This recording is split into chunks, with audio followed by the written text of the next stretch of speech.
दोस्तों कैसे हो आप सब?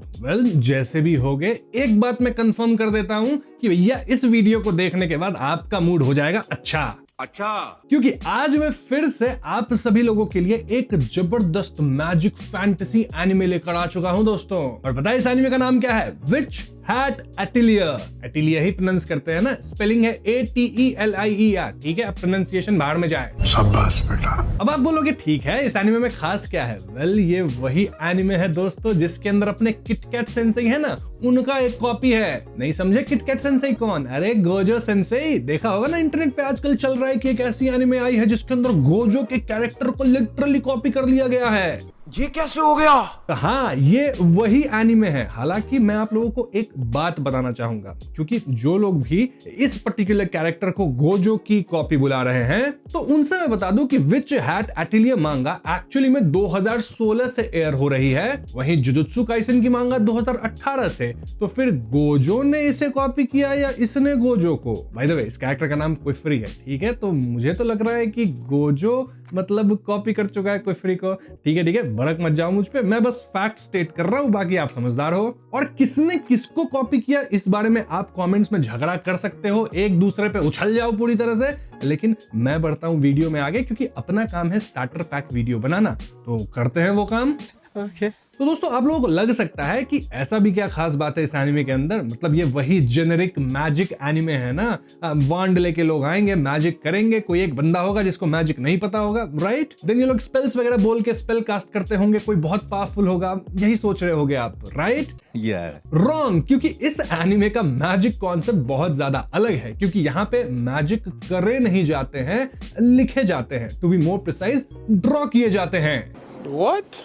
जी हाँ दोस्तों, सही सुना आपने। इस एनिमे के अंदर मैजिक पेपर में ड्रॉ करके परफॉर्म की जाती है, और यही चीज मुझे इस एनिमे की सबसे खास लगती है। इधर जिस तरह से मैजिक को प्रेजेंट किया जाता है वो आपको काफी यूनिक और इंटरेस्टिंग लगेगा, और ये वो एक चीज बन सकती है जो कि आपको इस एनिमे से लिटरली हुक कर दे। इतना मैं बोल रहा हूं तो चलो ये भी जान लेते हैं कि इस एनिमे का बैकग्राउंड क्या है, थोड़ी बहुत कहानी जान लेते हैं। तो इस एनिमे में टेक्निकली मैजिक आती तो सबको है, लेकिन मैजिक परफॉर्म बस विचेस करते हैं। ऑफ कोर्स इस पे आपकी जाहिर सी एक क्वेश्चन आएगी कि भाई विचेस ही क्यों कर सकते हैं परफॉर्म मैजिक, बाकी लोग क्यों नहीं कर सकते, नॉर्मल ह्यूमन क्यों नहीं कर सकते? और इसी पॉइंट पे मैं आपको एनिमे का थोड़ा सा प्लॉट समझा दूंगा जिसे आपको ध्यान से समझना होगा। तो काफी समय पहले सब लोग मैजिक यूज किया करते थे, और मैजिक बहुत कॉमन चीज होती थी। उस वक्त आपको मैजिक करने के लिए बस एक पेपर, पेन और एक स्पेशल इंक चाहिए होती थी, जिससे आप पैटर्न्स ड्रॉ करो, मैजिक कर दो, एज सिंपल एज दैट। लेकिन यहीं पे आता है ट्विस्ट, क्योंकि जब मैजिक जैसी पावरफुल चीज विदाउट रूल्स एंड रेगुलेशंस सारे इंसान कर पाएंगे, तो दिक्कत होना तो जाहिर सी बात है, राइट?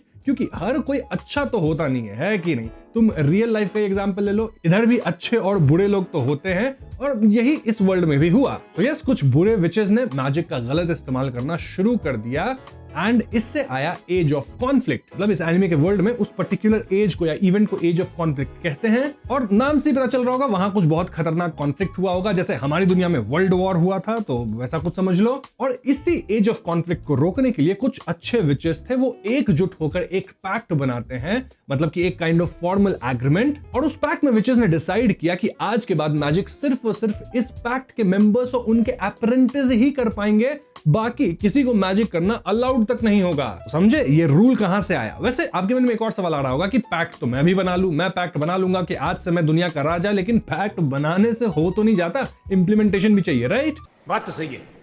और इसी इंप्लीमेंटेशन के लिए इन्होंने एक स्पेशल टीम बनाई, जो कि ऑफ कोर्स विचेस की होंगी, और उनका काम था सारे मैजिक मिसयूजर्स को नॉन पैक्ट मेंबर्स के मेमोरी इरेज करने का। मतलब जो लोग मैजिक ढंग से यूज नहीं करते उसका मिसयूज करते हैं, या फिर अगर वो नॉन पैक्ट मेंबर्स भी होंगे तो उनकी मेमोरी ही इरेज कर दी जाएगी। और ये काम जो टीम कर रही थी, मतलब जो विचेस की टीम थी, उन्हें बोला जाता है नाइट्स मोरालिस। तो ये जो एज ऑफ कॉन्फ्लिक्ट के बाद इतना कुछ कांड हुआ, मतलब मेमोरी इरेज करी गई एंड ऑल दैट, तो उस चीज को अब काफी वक्त हो गया है। एंड अगर हम प्रेजेंट टाइम में आते हैं तो जनरल जो पब्लिक है उन्हें ऐसा लगता है कि मैजिक जो है ना वो सिर्फ विचेस ही कर सकते हैं, या जो विचेस के अप्रेंटिसेस हैं वही कर सकते हैं। लेकिन रियलिटी क्या है वो आप जानते हो और मैं जानता हूं, बाकी कोई नहीं जानता। इसीलिए मैं शुरू में बोल रहा था कि मैजिक कर तो सब सकते हैं लेकिन करते सिर्फ चुनिंदे लोग हैं। कैसी लगी एनिमे की बैकग्राउंड? आई नो काफी लंबी सी बैकग्राउंड थी लेकिन मजा तो आया होगा सुन के। लोर काफी यूनिक सा है कि नहीं? अब ये तो थी बेसिक सी बात कि ठीक है ये एनिमे का बैकग्राउंड मिल गया, लेकिन प्रेजेंट टाइम में हो क्या रहा है? वेल, प्रेजेंट टाइम में जो हो रहा है वो तो मैं आपको थोड़ा बहुत बताऊंगा ही, लेकिन एक इंटरेस्टिंग चीज मैं आपको बता देता हूं। देखो, पैक्ट के बाद काफी सारे मैजिक पैटर्न्स को फॉरबिडन मैजिक के कैटेगरी में डाल दिया गया था। अब मैं सारे मैजिक पैटर्न्स के बारे में आपको नहीं बता सकता, मतलब वीडियो काफी छोटी सी है ना, उसके लिए बहुत डिटेल्ड वीडियो बनानी पड़ेगी, लेकिन मैं आपको कैटेगरी के हिसाब से कुछ चीजें समझा देता हूं ताकि आप मतलब होता है ना सिंपल वे में चीजों को ध्यान में रखो। ओके। देखो, कोई सा भी मैजिक जो आप डायरेक्टली खुद के बॉडी पे या फिर किसी और पे कर रहे हो तो वो फॉरबिडन मैजिक कंसिडर होगा। अब इस एक रूल के अंदर काफी सारे टाइप्स ऑफ मैजिक आ जाते हैं मित्रों, like transformation, as alteration and also teleportation magic. अब टेलीपोर्टेशन मैजिक में ऐसा है कि अगर आप खुद को डायरेक्टली कर रहे हो टेलीपोर्ट बिना किसी बोझ के तो अगेन फॉरबिडन। नाउ सबसे शॉकिंग चीज इस जगह पे ये है कि आप हीलिंग मैजिक भी नहीं कर सकते, क्योंकि उसमें भी तो किसी के बॉडी पे मैजिक करना होगा ना। तो समझ लो यहाँ फॉरबिडन चीज कितनी खतरनाक है, क्योंकि इन जनरल मैजिक वर्ल्ड में जो सबसे कॉमन चीज होती है वो हीलिंग ही होती है ना। लिटरली अगर आप इंजर्ड हो गए तो हील कैसे करोगे खुद को बिना हीलिंग मैजिक के? और यही चीज मुझे भी शॉकिंग लगी थी कि हीलिंग मैजिक तो करने देना चाहिए था यार, ये गलत हो गया। और इसी कारण से जब आप एनीमे देखोगे तो कई ऐसे वहां मूवमेंट्स बनते हैं जहां पे एक कैरेक्टर दूसरे कैरेक्टर को हील कर सकता है लेकिन करता नहीं बिकॉज फॉरबिडन मैजिक। तो ये काइंड ऑफ एनीमे का मैंने सेटअप कर दिया, लोर आपको दे दिया, बैकग्राउंड भी समझ गए होंगे कैसे यहाँ चीजें काम कर रही हैं। तो चलो कुछ कैरेक्टर्स पे भी बात कर लेते हैं, कुछ स्टोरी भी जान लेते हैं, है कि नहीं? तो स्टोरी की शुरुआत होती है हमारे प्रोटैगनिस्ट कोको से, जो कि 10-12 साल की है and she is literally obsessed with magic. लेकिन ऑफ कोर्स उसको लगता है कि बस विचेस ही मैजिक कर सकते हैं, राइट? वेल, हमें इधर ये भी पता चलता है कि कोको जब छोटी थी, मतलब करीब 4-5 साल की, तो वो एक फेस्टिवल में गई थी और उधर एक नकाबपोश आदमी से बात की थी और उस आदमी ने कोको को मैजिक वगैरह के बारे में बताया था और तब से ही कोको काइंड ऑफ मैजिक को लेकर ऑब्सेस्ड है। ऑल्सो उस आदमी ने कोको को एक बुक एंड वॉन्ड भी दी थी मैजिक के लिए, मतलब उससे कर सकती है वो मैजिक। तो प्रेजेंट टाइम में कोको मिस्टेकिंगली एक विच को मैजिक परफॉर्म करते हुए देख लेती है मित्रों, एंड यहीं से वो उसको मतलब लर्न होता है ट्रुथ कि मैजिक के लिए कोई ऐसा स्पेल या इनेट टैलेंट तो नहीं चाहिए, शायद कोई भी कर सकता है मैजिक। मतलब मैजिक करने के लिए यहाँ सिर्फ पैटर्न ड्रॉ करने होते हैं और इस चीज की रियलाइजेशन कोको को होने लगती है। और कोको ने किस विच को मैजिक करते देखा था?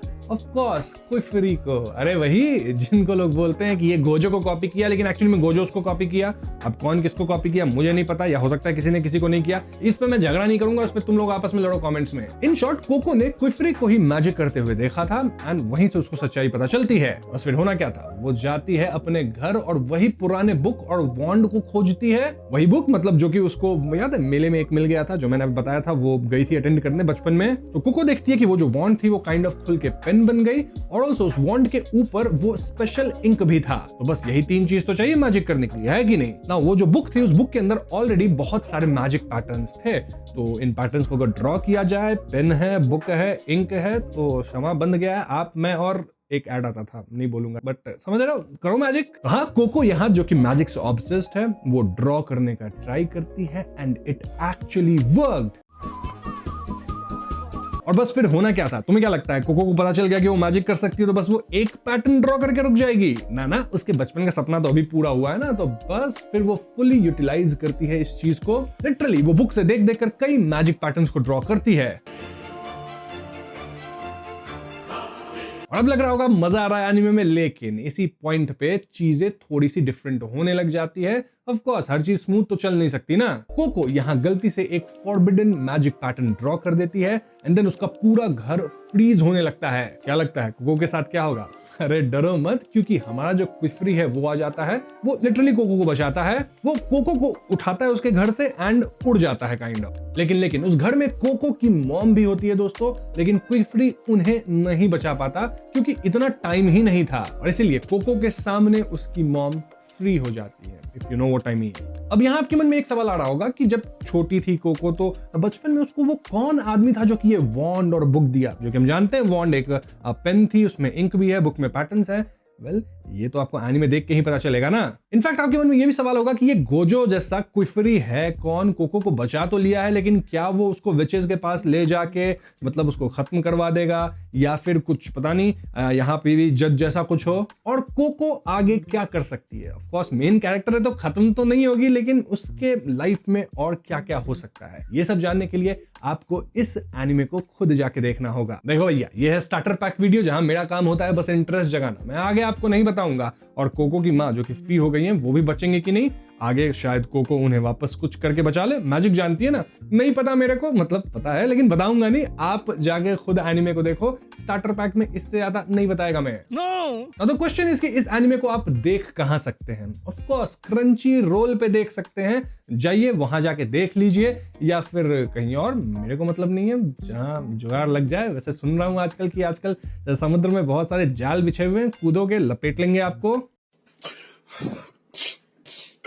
तो अब बात करते हैं मेरे पर्सनल ओपिनियन की। तो भाइयों ये एनीमे एकदम रिकमेंडेड है, आप इसे पक्का देखो। बल्कि मैं ऐसा कह सकता हूं कि अगर आपको फ्री रन पसंद आई थी, ऑफ कोर्स फ्री रन बहुत ज्यादा अच्छी है, उससे कंपेयर करना काइंड ऑफ इविल है, लेकिन उस तरह का वाइब अगर आपको थोड़ा पसंद आता है ना, तो ये एनीमे भी आपको पसंद आ जाएगी। क्योंकि यहाँ जो आर्ट है और स्टोरी टेलिंग वो थोड़ी थोड़ी फ्री रन से मिलती है। ऑफ कोर्स अगेन मैं कहूंगा फ्री रन बहुत ज्यादा अच्छी है, तो इसको मतलब आपको थोड़ा टाइम लगेगा समझने में चीजों को, मतलब होता है ना मजा आने में, बट वाइब वैसी देगी। तो इस बात को आप समझो, जाके देख सकते हो इसीलिए। बाकी बात रही एनिमेशंस की, तो उसमें क्या ही कहना। अगर आप थोड़ा सा भी एनिमे कम्युनिटी को फॉलो करते हो तो आप इसके एनिमेशन के एडिट्स और वायरल क्विफरी का वो वाला मैजिक तो देखा ही होगा। अरे वही वाला, if you know you know.